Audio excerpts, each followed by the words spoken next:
Welcome to Reality Asserts Itself on the Real News Network. I'm Paul Jay. Cindy and Craig Corrie are the parents of Rachel Corrie, a 23-year-old American peace activist who was crushed to death in Gaza by an Israeli bulldozer on March 16, 2003, about 12 years ago, almost to the day. Rachel was undertaking nonviolent direct action to protect the home of a Palestinian family from demolition. They're also the co-founders of the Rachel Corrie Foundation for Peace and Justice. Thank you both for joining us. Thank you. First of all, I know it's been 12 years, but as a parent, the searing pain of a loss of a kid, 12 years probably doesn't mean very much. No, I think you don't get better, you get stronger. The pain doesn't go away, you just get capable of handling it. And one of the great things for us, we've gone around the country, we meet, so many families have had losses like ours. But it's good for us that Rachel was doing exactly what she wanted to do when she was killed. And she was telling us what we could do. You know, she said, come here, come here. And she wanted us to see Gaza. She wanted people to work out for the people of Gaza to try and make a better world there. So she really gave us, we inherited from our daughter, a cause and some friends and you know, something that we could do in her memory. I think sometimes that Rachel's story, when they meet us for the first time, people feel troubled, and a lot of the pain hits them. In a way, we're living with it all the time. It's something. It was the worst day of our lives, March 16th, 2003, and we continue to live with that. And I remember there was a time when Craig and I were driving from Washington State, where we were living, to the Midwest to see our family. It's a drive that our families took many, many times. And there was a beautiful moon over the mountains as we were going across the Cascade Mountains. And I wondered if anything would look as beautiful to me again as it had before Rachel was killed. And then somehow, and I can't tell you exactly the point when it happened, all of the color came back into my life. And I think probably for any people that experience a loss, that there are these periods that you have to go through, and I'm just grateful. I'm grateful that color is back, that I enjoy life, and I wish that some of the things that we're working on, that the problems would go away so we could work on something else. But we're so supported and invigorated by the people who come and are joining in this work. And the work we're talking about is you've been pursuing a legal case, suing the Israeli government, the Israeli army. Just quickly, for people that don't know the basic story, just tell us what happened. Yeah, that's part of our work. But and Rachel was killed on March 16, 2003. She went to the Gaza Strip with a group called the International Solidarity Movement. They're a group of people that were formed because the Palestinians had wanted, and the UN had called for, some human rights observers to be in that area. The US vetoed that.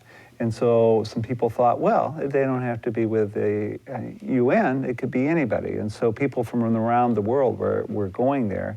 And Rachel wasn't in the first wave, kind of the second or third, but she went then in January of 2003. And she headed down to Rafah, I think partly because Gaza is one of the most forsaken places in the world, and Rafah in Gaza was one of the most forsaken. And she lived with those families. You know, she was often slept in their houses. In the house in front of which she was killed, she was standing in front of a wall as a bulldozer came at it. And but she knew the family. She worked with the older boy on his English, and he tried to help her with her Arabic and stuff. So they were friends. But the Israelis were clearing a swath of land between the Gaza Strip and Egypt, not Israel, but Egypt. And when I say clearing, they're pushing down people's homes.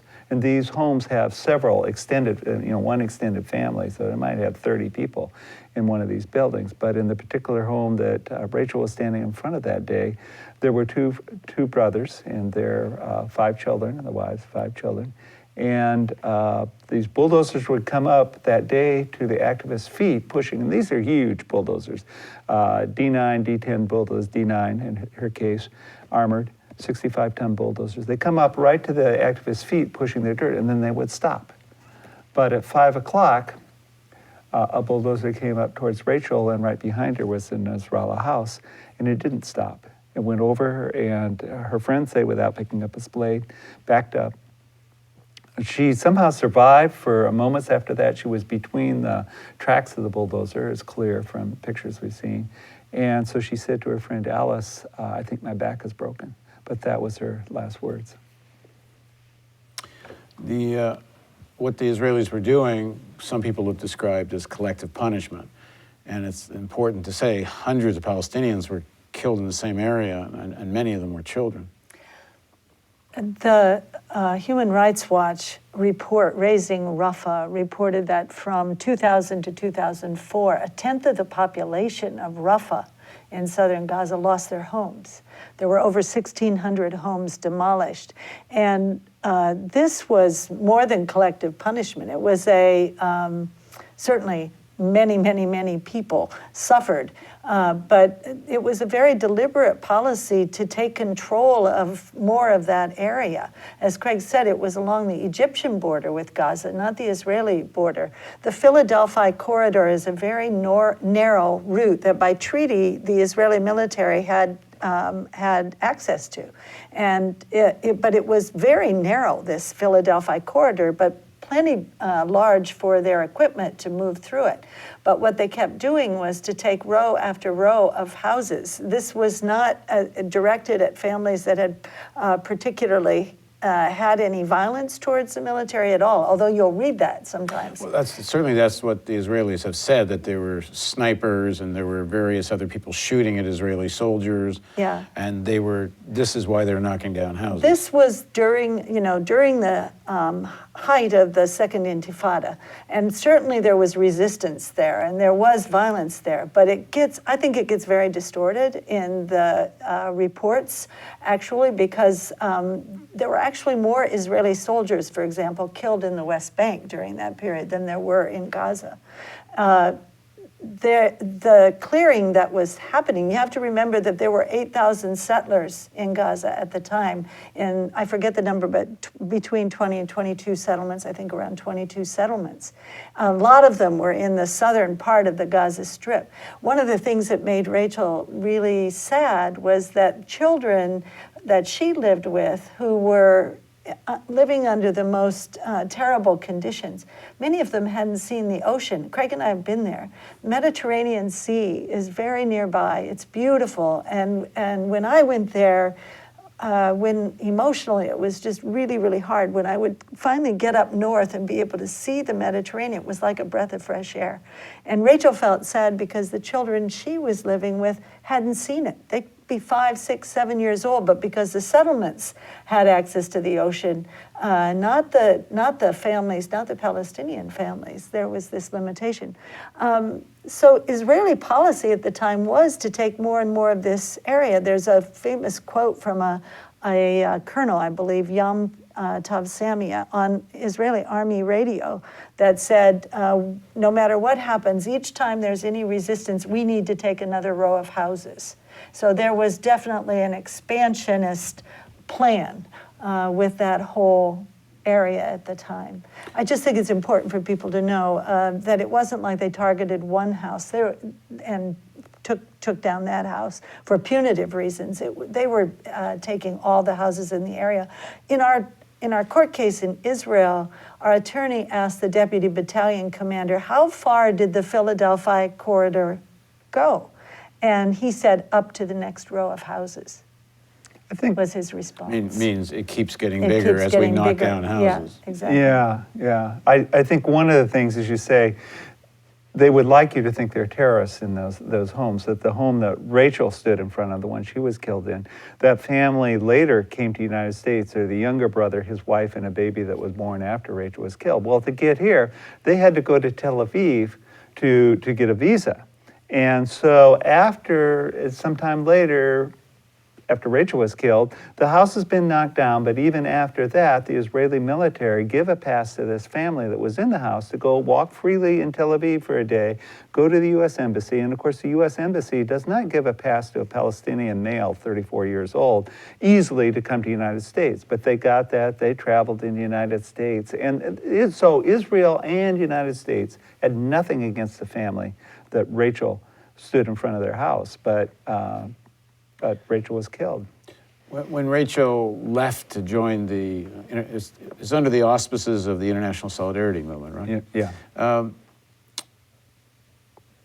What motivates her to go? I mean, a lot of people, on the left and generally, who see what's wrong with what's going on, not just with the Israeli-Palestinian conflict, but many such things, they don't get up and go, and they don't get up and put their body on the line. Rachel, I think from a very early age, was somebody I thought was really remarkable as I look back on it, is she refused to look away from marginalized people. So she wrote as a 12-year-old about the homeless in Olympia, our hometown, and how we would give them $1 so we didn't really have to look at them, how we would support them from afar but didn't want to be close enough to smell their breath. She worked with mentally ill people when she was in high school and through college, and so I think that it makes, in a very broad sense, some sense for her then to choose to go because there really is nobody more marginalized than somebody in Rafah. Specifically, I think the attacks on September 11th, she realized that there was there's something going on. She's aware of the world, like most of us, and she didn't buy George W. Bush's excuse that they hate us for our freedom. So what she literally said is, I would like to go somewhere and see what it's like to be on the other side of my tax dollars in U.S. foreign policy. So she found out about the International Solidarity Movement. Some of her professors had been to Israel. One was Israeli, had been in the Israeli military, and also then was one of the founders of Women in Black, who in Israel stand silently in black, trying to bring attention to the occupation. So she had some knowledgeable people. She learned Arabic. She took that in school before she went. So she knew people that were knowledgeable in that area and young people that had been before, but eventually she went. Did you have a sense of how dangerous it might be? Craig and I were living in Charlotte, North Carolina at the time because of a job change for Craig. And I remember when Rachel first told me that this is what she was thinking about doing, I went to the internet and started to look for some other options. We have family connections in India. I knew that she had a really strong need to do meaningful things in her life. And she had an international focus, of international bent, when she was very privileged. I mean, she felt like a very privileged person growing up in Olympia, Washington, and in a middle-class family where she had lots of opportunity. She was able to travel to Russia as a high school student. She was there for 6 weeks. We had exchange students in our home, and we had, after the Soviet Union broke up, we had a student from Russia that came with her teacher and several other students, and then Rachel was one of several high school students that went back and spent 6 weeks in Yuzhno-Sakhalinsk in eastern Russia. And so she had that experience, and that really changed her outlook, because here, there was all this negative in our media and so forth, and coming from our government about the Soviet Union and about Russia. And then Rachel met the people and fell in love with the people there. And after that, she spent some time in Belize. She had a high school trip to Eastern Europe, so her perspective at a very young age had become pretty global. And she just had a strong need to be out there in the world. That said, she didn't want to frighten us. She did educate us. I think, Rachel really brought us to the issue. I think we were like a lot of American families who had always heard about the Israeli-Palestinian conflict. It was always in the news, particularly the Jewish-Israeli perspective. And that's the one that we identified with. I read stories to the kids about young people during the Holocaust who were hidden away and survived, and about the ones who didn't. So that's where we were coming from, and the Palestinians were really removed from our experience. So she was educating me even across the country. Before she traveled, she was sending me links to websites and that kind of thing. I remember her writing at one point, if you look at this, you might become a little fearful. And I know she didn't want us to be afraid.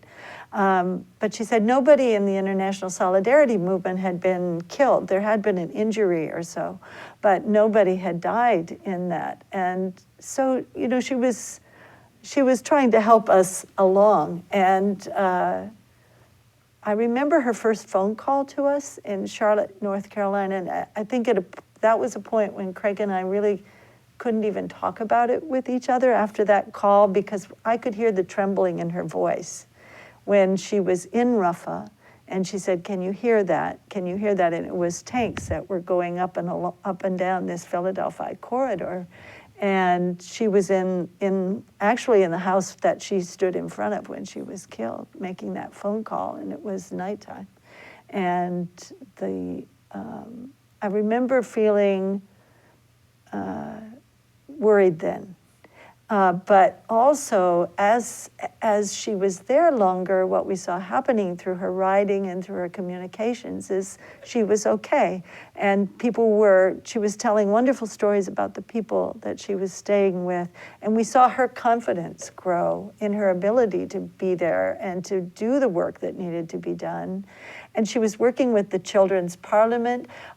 She connected with women's organizations, was living with these families and working with other internationals who had come for the same reasons that she had come. I remember when we finally made it to Gaza in September of 2003, and we went to the General Union of Palestinian Women, and Fatima, the woman who was there, so proudly pulled out for me a note that Rachel had left on International Women's Day.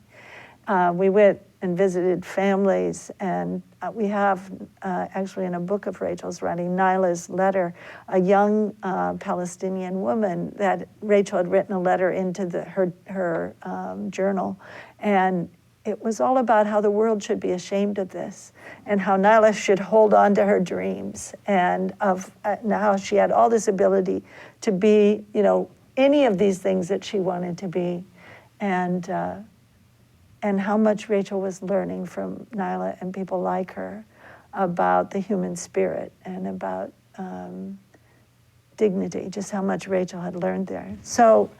So I think in terms of our anxiety about it all, of course we were concerned. I was particularly concerned when the war with Iraq was starting, and there was a lot of uncertainty about what that would bring. But we saw how meaningful this was, and we were learning from her. I told you that we had heard about this issue forever, but all of a sudden, here's our daughter. We know what a careful observer she is. We know how careful she is about her words, and this is what she's sharing. This is the picture that she's sharing with Craig and me, and also with our extended family and her friends, that just completely change our view of the whole situation. Okay, we're going to continue talking. Please join us for the next segment of our interview with Craig and Cindy Corrie on Reality Asserts Itself on the Real News Network.